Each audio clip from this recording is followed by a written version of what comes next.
Hello, my name is Jeff Matthias, and I am the Iowa NRCS State Grassland Specialist. I'm going to cover contemplations about ways to integrate livestock, specifically ruminants, into row crop farming. Here in Iowa, like much of the Midwest, our cropland is dominated by corn and soybeans. This has been a primary crop rotation for over 50 years. Pests have and are continuing to adapt to it. Besides increasing and improving grazing opportunities, the improvements to soil health is a main factor considered in this presentation. I do not have time to cover economics. Every operation is different and the financial picture will vary. I am going to plant seeds with the hopes they will germinate, grow, and be available for profitable grazing and row crop farming in the future. First, I want to go over the 5 pillars of soil health. Armor the soil. We need to have leaves or litter or both on the soil as much as possible to armor the soil.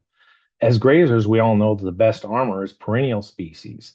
The row crop world is filled with annual species. Leaving crop residues and planting cover crops during the dormant season helps fulfill this requirement. Minimizing soil disturbance. The less soil disturbance we do, the more it benefits soil health. In the Midwest, with corn and soybeans, we have very little reason to disturb the soils, as no-till will work. Optimizing plant diversity. This is one pillar that is lacking in corn and soybean rotations. Cover crops add diversity, but the cover crops do not have the time to express themselves and the associated benefits related to soil health and soil microbes. Deep-rooted plants bring nutrients towards the surface for other plants to utilize is one example of the plants helping each other out. Another example is residual nitrogen from legumes. Optimizing living roots. There's a 6-month window without living roots in the soil in the corn soybean rotation. This is being addressed by adding cover crops. Integrating livestock. Since the soil health revolution, this has been debated for relevance. Ruminants digest cover crops, residue, or forage, speeding up decomposition of that residue or forage. An important aspect of the livestock integration is feeding the above ground livestock to help feed the below ground livestock. Running forages and residue through the rumen and digestive system break it down quicker than leaving it sitting on the soil surface for the underground livestock to eventually digest. Macronutrients, micronutrients, and microbes that pass through the cow are readily available for the soil microorganisms and the next crop to be planted. Speeding up carbon and nutrient cycling increases availability for the cash crops. This then helps the bottom line for the farm operation. Grazing needs to be controlled so that we can keep the armor. Hoof action does some soil disturbance, but studies have shown that grazing and hoof action help to optimize the living roots by increasing rooting biomass. Last, with about 60% of the nutrients going through livestock, nutrients are leaving the farm at a reduced rate compared to continuous row cropping and selling off the grain. Permanent pasture problems are no different than any other place where livestock production overshadows the grazing production potential of forages. Grazing acres are decreasing on many operations while the number of grazing animals stay the same. Pasture acres are converted to crops or non-ag use. Many operations continue with the same size herd. They just feed more hay. For many operations where cattle are a trivial enterprise, this may have 4 to 6 months of carrying capacity for the pastures. Crops are in the ground for 6 months, so hay feeding is happening during the summer slump. The cattle will go on corn stalks where fences are sufficient and water is available. Then it is back to feeding hay through the winter up until turnout the next spring. This overgrazing is reducing the desirable pasture species and productivity. Weeds increase along with less desirable grazing species. To solve this symptom instead of the problem, pesticides are sprayed to control the weeds.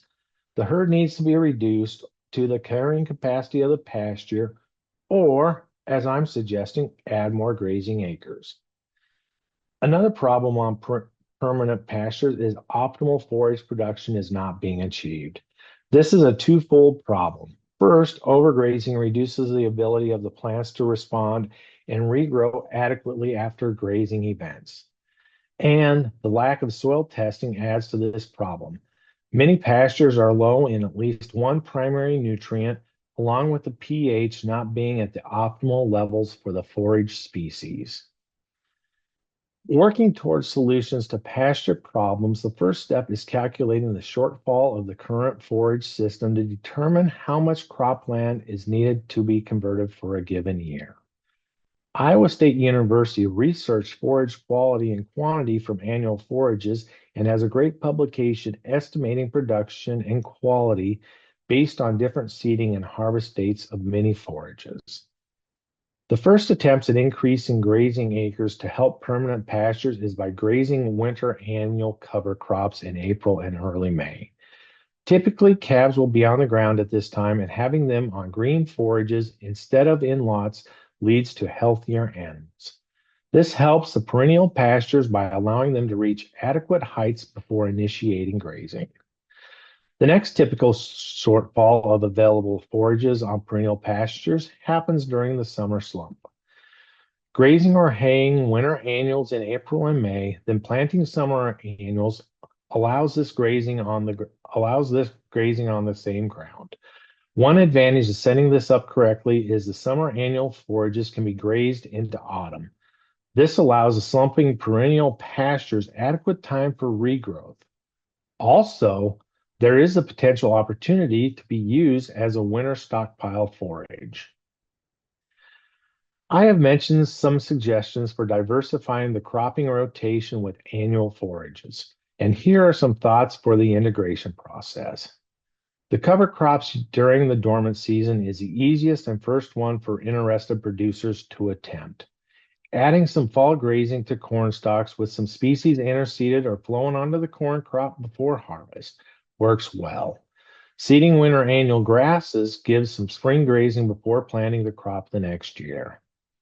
Some producers will want to add another crop. Maybe they're going to grow wheat, rye, or oats to a cash crop and then follow with annual forages in July or early August for fall grazing. Other producers will use this opportunity to replace the low revenue crop with the forages, such as replacing the soybean crop on limited acres to fill the forage need. There are potential issues, and this cannot be planned as a perfect system. Balancing forages is a tough task. The producer needs to be ready to make hay and feed it later.